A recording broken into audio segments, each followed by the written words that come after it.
Next up, we have White Dream Cocoon, Ricordando il passato, remembering the past, from the Umineko no Naku Koro ni Chiru Episode 8 soundtrack. Once again, everybody, this is a Basterd's LFA, a layman-friendly analysis. I'm a professionally trained musician, composer, and my objective here is to explain things in a way so that you don't have to be one to understand what is happening here, musically. So, if you like the sound of that, make sure you're following the channel, subscribe to the channel, whatever button you use, like the video, share the video, leave a comment, turn on notifications, become a member. Once again, everybody, don't forget to join the Discord server, the gaming channel. Have to request songs if you're not on the live stream. Members getting early access to the content. I have a spiel for this and a bunch of other things at the end of this video, so stick around for that. Yes, disclaimers showing on your screen right now, so go ahead and pause the video to read them in full. Otherwise, please be patient with me. I am acoustic and guitared, so please keep that in mind. Also, don't forget, time of recording, we're still celebrating 10,000 subscribers on YouTube. Thank you again for that. We're celebrating two ways. Number one, I'm giving away 10 copies of Vintage Story. And number two, we're starting to play some of the games we've covered on this channel. First two have been Just Shapes and Beats and Limbus Company. More info on the whole spiel at the end of the video, so stick around for that. With that, let's do this. White Dream Cocoon, Ricordando il passato. Let's see where this goes.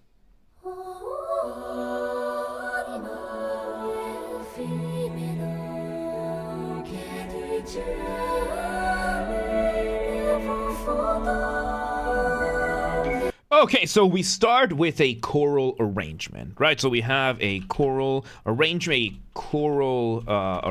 which is also for a choir or a chorus, right? This is just a group of people that are singing together based on the SATB. The SATB being the soprano, alto, tenor, and bass. These are the vocal ranges, female being the soprano and alto, soprano being the higher end, alto being the lower end, tenor being the higher end for men, bass being the lower end for men, tenor still being lower than alto. So we're having that very, very beautiful. So far, we're doing this a cappella. A cappella means that it's just vocals. There's no instruments, nothing like that. And of course, we have that initial melody that we're getting, that very lovely leaping melody with our initial motif. Motif being the smallest version of your musical idea, the seed, the essence from which everything else comes from. Immediately, the motif is getting developed. We're having a slower version of it immediately after the first time. Slower version, that's an elongation, right? Elongation, way that you can develop your material, in which you do a slower version of something you've done before. So yeah, we are immediately starting to develop the material, which is fairly common for stuff like this. Let's see where this goes. Instruments in the background, chime in the background, synths as well, mostly ambience. All right, there we go. We switch over. So we go from a cappella to the instruments over here, a couple of synths. Okay, so it seems like this is going to be a full-on song, right? So a song is going to have lyrics, it's going to have vocals. These vocals and lyrics are going to be the driving force of a substantial part of the music. This is usually choral arrangements are very often not considered songs because chorales and choirs, they're seen kind of like as an instrument in the orchestral side of things. And songs as we know them today are a little bit different to how they used to be. So yeah, songs is just what we call everything, but songs, as I just described, have lyrics and vocals, as opposed to instrumental music, which can be pieces, or it can be tracks, right? Right now, we're doing a song. And what did we do? We had a choral arrangement as an introduction. Then we brought in the synth and the chime. And now we are in verse number 1. When you're in song, you're going to be developing your music through two primary sections, verse and chorus. Your verse is going to be your floor level of intensity. You're going to establish baseline melodies. You're going to hold back a little bit, which, as I said, floor level. Your chorus is going to be you unleashing everything, that ceiling level of intensity. Right now, we have moved over to the verse. You can hear that we have the percussion, the percussive chime. I think we have a little bit of drums, and we have that one vocalist singing. In verses, your melodies are going to be a little bit more contained than you would in a chorus because you're establishing that baseline level, right? So let's see where this goes. Welcome back, Global. So yeah, we have some drums. Oh, bringing back the choral there. That's a little bit of interruption there. Very lovely. And we're also bringing what sounds to be a lute, doing some arpeggios. Arpeggio being when you play a chord one note at a time. For example, here's C major, here's arpeggiated. So we're having very nice slow arpeggios in the background, slowly adding more and more layers to this while still keeping that first verse structure. So let's see where this goes. Nice.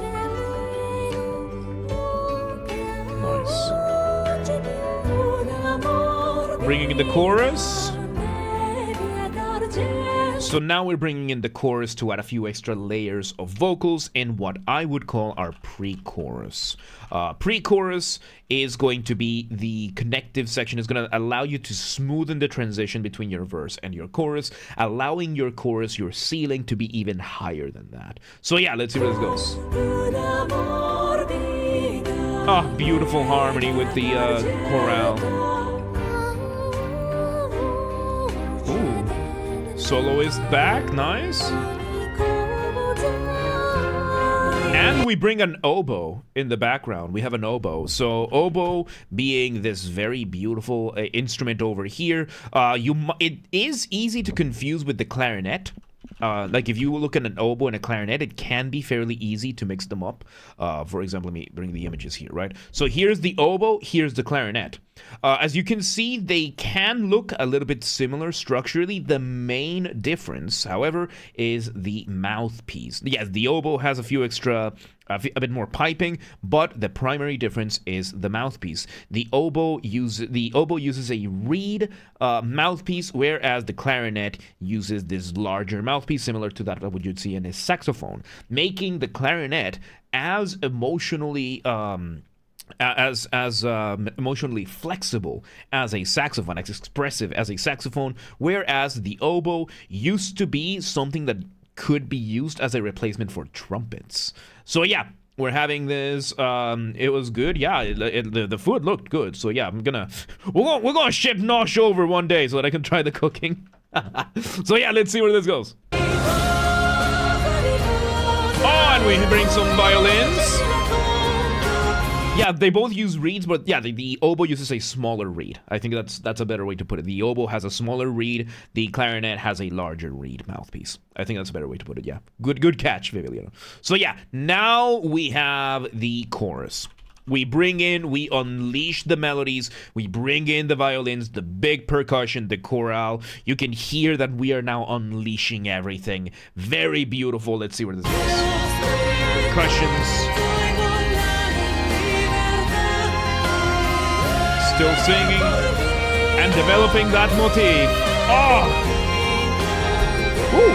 Okay, and just here that we have the ba ba da bum bum bum bum ba da bum bum. We had a little bit of what is called sequencing. Sequencing is another way that you can develop your material, in which you play the same melodic idea from a different starting point. So in this case, what did we do? We did a partial sequencing. So we had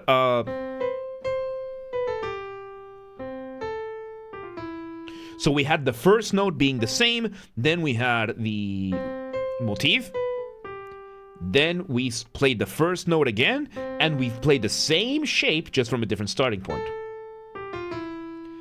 This is something you can do with partial, what's it called? Sequencing, because a full sequence would have been, which both can sound just as good, but the idea is that you can mix and match these however you want, because at the end of the day, music gives you that freedom to take those risks if you want. Let's see where this goes. Feels arithmetically coded, nice. I think there's an organ back in this one. Alright, we're slowly landing that chorus. And there we go, we bring a break.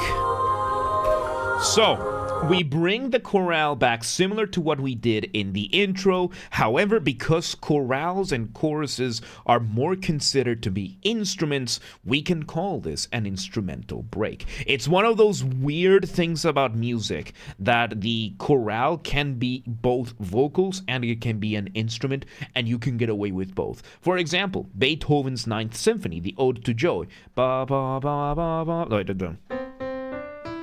Oh, it is. this melody over here, you have a full chorus playing it at the end. And the chorus is considered an instrument along with the rest of the orchestra, even though it's a bunch of people singing. Because symphonies are meant to be instrumental. You're not supposed to have vocals within them. That's more for the opera side of things. And Beethoven decided, you know what, I'm just going to use vocals as an instrument. Who's going to stop me? And nobody did, because it was Beethoven. Because it was Beethoven. So yeah, we're having something like that over here. We are adding a break now. The break is going to be a break, usually instrumental, between the vocal parts, so that you can kind of reset. It's a kind of like a palate cleanser kind of thing, right? So let's see where this goes. Solo violin there, lovely. Solo violin imitating the melodies a little bit. Oh, beautiful arrangement, beautiful counterpoint between these. Counterpoint being the study of melodies, how they are, how they develop, how they interact with one another, usually in the context of two or more at the same time. Super common to see in choral music. And yeah, the vocal work over here, absolutely beautiful, especially considering that this is an all-female choral arrangement, and I think it's the same girl that does Art Onelico, right? Like I think it is. And yeah, it's fairly tricky when you don't have the full SATB, but in this case, it's just so good. So yeah, let's see where this goes. Nosh, thank you for the follow on Twitch. Welcome to the Mosh Pit. Let's see where this goes.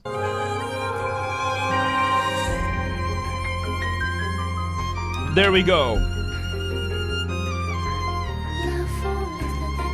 Continuing the break, and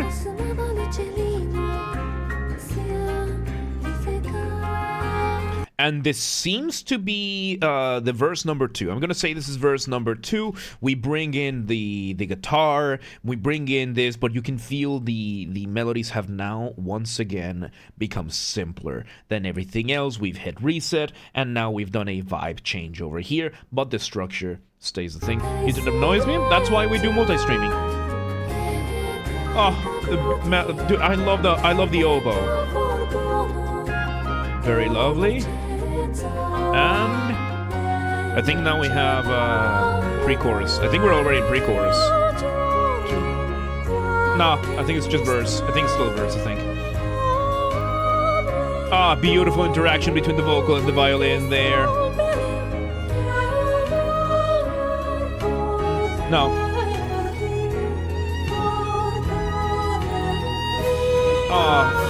So yeah, we have a lot of the right now, and this is fairly common in this kind of just a way to represent an individual is with a violin.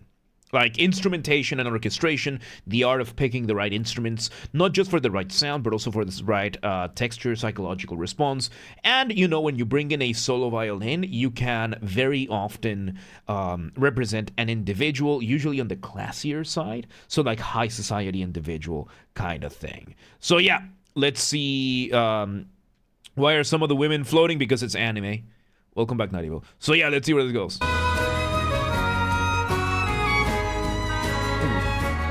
Switching to a violin solo. Another break. So now we bring in a call and response between the violin and the oboe. So call and response being a musical conversation. You can hear right now we have the violin playing a melody, then we're having the oboes respond. We're having this back and forth, very lovely, fairly not that unusual to put a break between a verse and the next vocal part. So let's see where this goes. Focus on the instrumental vocals? Yes. She was a fairy, so it would seem. Oh, a little bit of modulation there. Where does this cliche on anime? I have no idea. And now we switch over to a bridge. So, if the verse is your floor level of intensity and your chorus is your ceiling, your bridge is your basement. The idea being that your bridge is going to be a complete contrast to everything you've done before, usually to bring the intensity to the complete opposite, the absolute extreme that you can get, because the distance covered between the floor to the ceiling is 1, but the distance between the bridge and the ceiling is greater, making the journey and the contrast between the two feel feel even greater, making your chorus that much more pronounced. And that's what we're seeing right now. We just stripped back down to just the guitar, some vocals, we've calmed things down even more. Let's see where this goes. This is very beautiful. So yeah, guitar and vocals. Guitars. Seems like there's more than one guitar.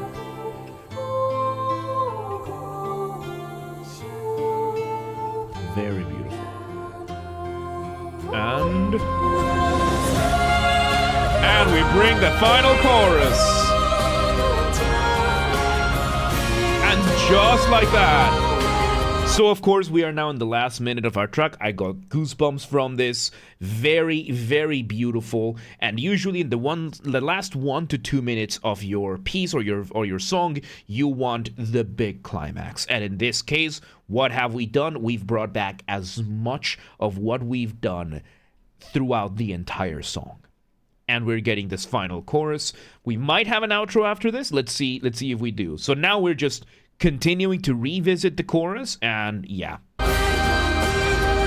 this is transition basement straight to ceiling, full arrangement. Every single instrument is here that we discovered throughout the entire piece. And nice valley. We remove the drums. Oh. And we break down for an outro. Why are there two girls stepping on the image? What are you asking me for?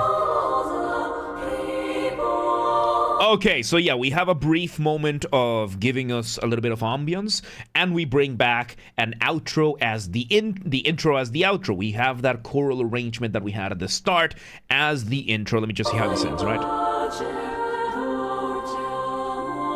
A bit more complex than in the intro.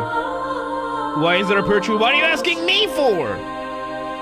And we hold that one last note. And okay, the audio cut off here, but it was meant for the audio to just fade, like, you know, the sound to just dissipate, and then you get that nice reverb end for it. You know, you just get the whatever chapel they're in. And there you have it. My god, that was beautiful, dude. That was White Dream Cocoon Ricordando il passato from the Umineko no Naku Koro ni Chiru episode 8 soundtrack. Once again, everybody, this has been a Basterd's LFA, a layman-friendly analysis. I'm a professionally trained musician and composer, and my objective here has been to explain things in a way so that you don't have to be one to understand what's happened here musically. So, if you're watching this on the YouTube video archive thing, thank you for watching. Make sure you're following the channel, subscribe to the channel, what up to new news, like the video, share the video, leave a comment, turn on notifications, become a member. Once again, everybody, at the time of recording, we're still celebrating 10,000 subscribers on YouTube, so thank you so much for that. I do not take this for granted. I am grateful every single day for this. We're celebrating two ways. Number one, I am giving away 10 copies of Vintage Story. Vintage Story! It used to be a Minecraft mod, now it's its own standalone game. I prefer it, I love it, which is why I'm giving away 10 copies of this game. The giveaways are going to happen on the Discord server during the second half of February, so make sure you've joined the Discord server linked in the description. Join the community and get your chances to get your copies of Vintage Story. That's number one. Number two, way that we're celebrating is that starting now with 10,000, every 5,000 subscribers we get up until 100,000, I'm going to start playing some of the games that we've covered on this channel. The first two have been Just Shapes and Beats and Limbus Company. We finished Just Shapes and Beats, at least the story, for like a couple of days ago. And now we're going to continue. We're playing through Limbus Company. We're playing them during the after shows of the live stream. And if you can't catch them, the recordings are going to go on the gaming channel. So more on that in a second. So make sure you join the Discord server. That's where everything gets announced first. Whether it's the streams going live, videos going up in the channels, updates, projects, the giveaways, whatever it is. It all gets announced there first. Of course, we have the community there. We hang out. We chat, we steal memes from other people's servers and claim them as our own, and where I host the Vintage Story community server. I love the game so much, I built a PC just to host the server, right? So yeah, linked in the description. Join the Discord today, join the Discord and become a member of our Discord community. Also share these videos with everybody that you know. Use the hype function on YouTube. We have a group on the Discord that coordinates for that, linked in the description. Join the Discord, help the channel grow. Yes. Artists, musicians on YouTube or other or elsewhere, this is an open invitation. If you want any of my musical skills for any of your projects, reach out, let me know, let's work together, let's collaborate, right? And if you're in the audience and you know somebody that you would like me to collaborate with, reach out, let them know. Please do not harass anyone, please do not spam anyone, be cool about things, don't be a rat. Members get early access to the content. I schedule the videos for the week on Saturdays, and if you're a paid member on YouTube, regardless of your tier, you get access to the videos when I schedule them, at least for the LFAs, so become a member today. If you want to listen to this without me interrupting you in 3.5 seconds, I'll be linking in the description down below. If you want to request a song and you're not on the live stream, check the pinned comment on this video. It has the instructions of what to do. If you want to catch the streams when they happen live, we aim from Monday through Friday, 6 p.m. Central European Time. We stream live on Twitch, YouTube, and Kick so that you can tune in from whichever platform you prefer. Again, 6 p.m. Central Europe. If you're not in Europe, do not worry. We have the full up-to-date streaming schedule showing in your local time zone in both Discord and Twitch. Another reason to join the Discord. So if you live in Los Lobitos, the little wolves, and you're like, yeah, but what time is 6 p.m. in Hungary? I don't live there. Do not worry. Just go to Discord or Twitch and it's going to show in your local time zone. And follow the gaming channel. I have a gaming channel because, of course, I have a gaming channel. I'm on YouTube. What else could I possibly have? Games are Basterd. That's where I put the gaming after show recordings when they happen. Recorded live during the main channel's after show. Then the recordings go here. This is where the VODs for Just Chips and Beats, Limbus Company, and every other game we cover go to. So linked in the description, or just search on YouTube. Same username as James R. Basterd. Just want the J for a G, and you got it. And yeah, there you have it. I'm just gonna call this Ricordando il passato. Umineko no Naku Koro ni Chiru. That was lovely, dude. That was really good stuff, man. Really good stuff. But yeah, let's move on.